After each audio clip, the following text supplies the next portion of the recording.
Alright guys, let's continue where we left.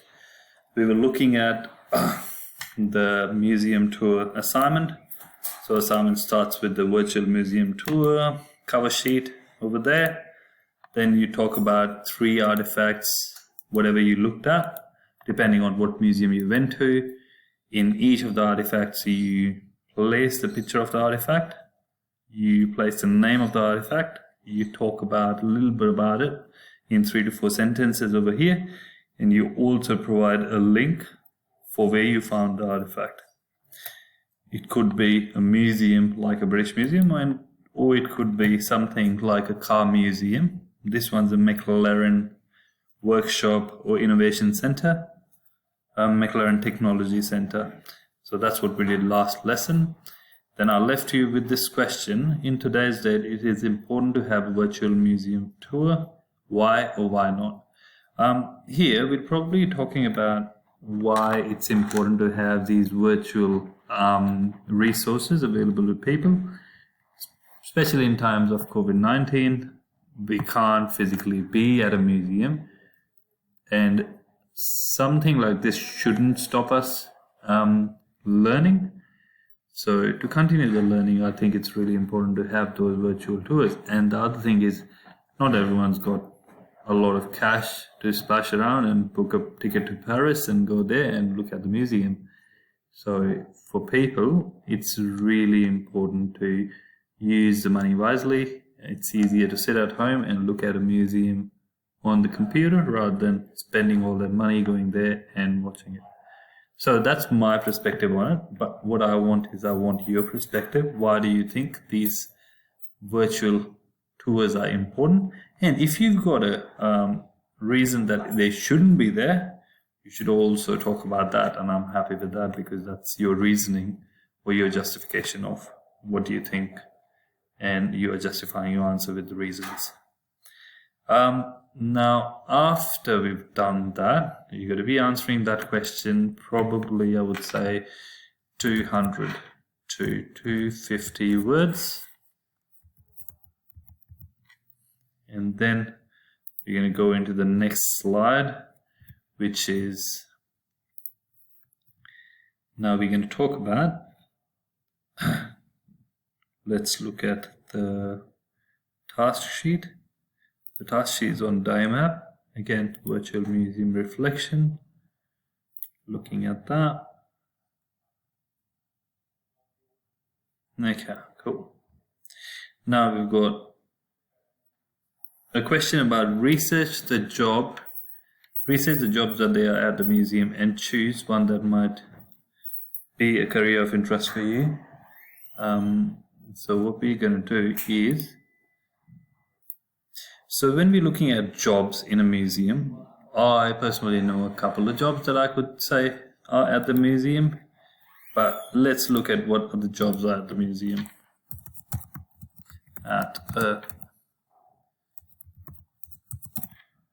Jobs at a museum, so you can be an archivist, you could be a conservator, curator, director. So looking at the website, as soon as I open that website, what I'll do is copy the link and paste it in my slideshow, because that instantly becomes my reference for what I'm doing, and there I got my information. So once you've done that, insert a text box at the bottom and paste. Done that. Now looking at the must-have jobs, museum jobs on the market. So you've got archivist. Archivist is responsible for collection of items and records. Could be arts, documents, or artifacts kept in the museum. If you love history and want to be directly involved in the collections at the museum, this is a position for you. Conservator works in the archives as well to preserve historical items. The conservator needs to know the science behind the conservator part and art and artifacts. If you have a passion for history, art and science, the job will allow you to combine all 3. So as you can see, there's a small description of each job that's available at a museum, or job that you can apply at as a museum. You can look at that. And last but not the least, there's a volunteer job. So obviously you can always go to a local museum and ask about if you can volunteer at the museum. So that's also a way to find out if the museum job's going to be for you. As a volunteer, you can probably be working with any of these people and looking at how museum works. So I'm going to pick up something that I actually like. I am more into computers, so I'll probably go, oh, this is a job for me. I'm going to say graphic designer at a museum job. And here I'm going to have to say, what do you need to become a graphic designer? The role of a graphic designer is every museum needs a graphic designer to design and print brochures, advertisement, posters, and signs around the museum. If you're a graphic designer who enjoys museum, you should check your favorite museum is looking for a graphic designer. It's a graphic designer job. I'm going to say creates brochures,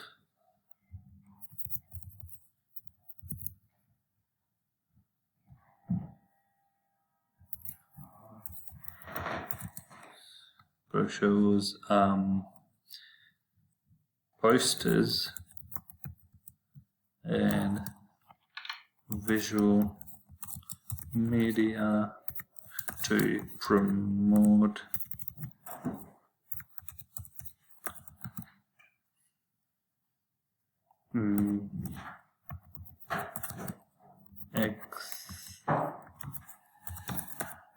exhibits. So that could be a brief answer. You can expand on that. So what do you need to become a graphic designer? I don't know, but there is a lot of resources available online. So how to become a graphic designer. And in graphic designer, scrolling down, how to become a graphic designer, that's Seek. That's an Australian website. It's a good one. But I'll probably go to the university website, which is opencolleges.edu.au. This is, when we say open college, it's kind of a college that you don't have to go to. Most of the work should be online, and you can get your degrees at home. You might have to go in every now and then, but apart from them, you can just stay at home and learn stuff. Right, if you are a good self-motivated student, you would probably want to go into that type of university. It saves you money because the fees are less, and it also gives you the qualification you need with the resources mostly available online.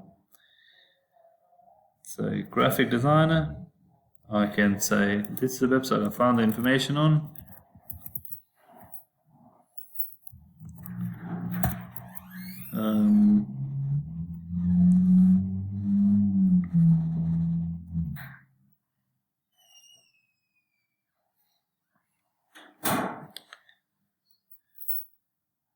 There's a lot of stats on this page. If you look at here, where are most of the graphic designers working at the moment? Most of them are working as professional, scientific and technical services, manufacturing, information media, retail, trade, and other industries.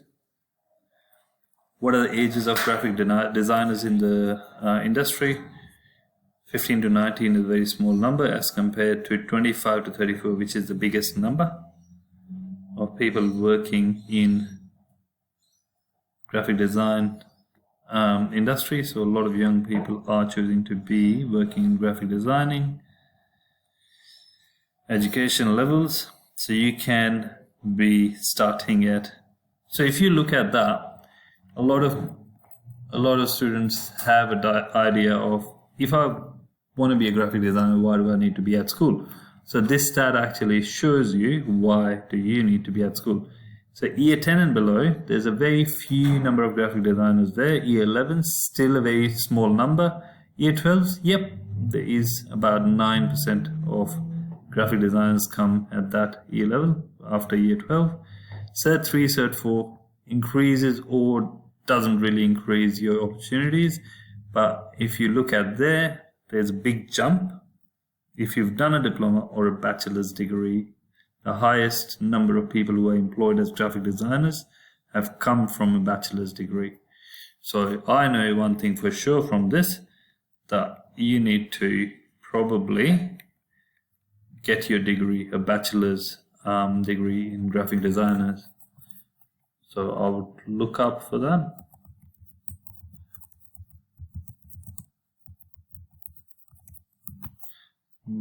Design Adelaide.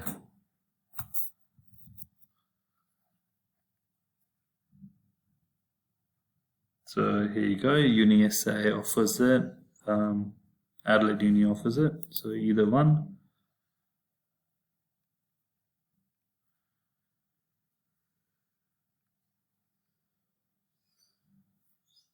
So now I probably want you to look up 3 big informations. Where is it available if you want to do it locally? How much do you need to spend?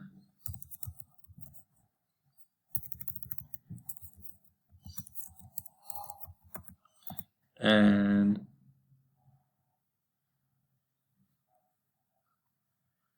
what do you need to study at school for the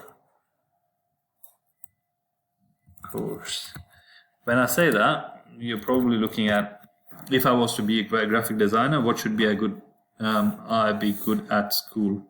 So if I think about graphic design, it's a lot focused on IT, it's a lot focused on arts. So I would say something to do with both. I think you can actually choose to do graphic design at school as a subject, plus you add the arts to it, so you understand how colors work with each other, how to present a lot of stuff that you have to do for the job. So if you've got all that done at school and you've got the money to get to uni, which is usually a help given by the government, you just need to know where to go, and that will be University of Adelaide, Uni SA Flinders if you want to stay in Adelaide, or anything around that. So job I like is graphic designer.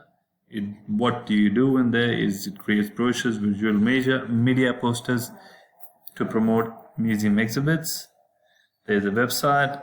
There's a few other websites I can take, like this one, to help me building up my referencing. Where is the course? How much does it cost? What do you need to study at school for the course? And that's about it for now. We'll put up another video soon. If you understand that, that's great. If you don't understand that, just write me a message on Daymap and I'll be able to answer that question. I don't really answer to YouTube comments, so no point doing that. Thank you. Have a great time studying home.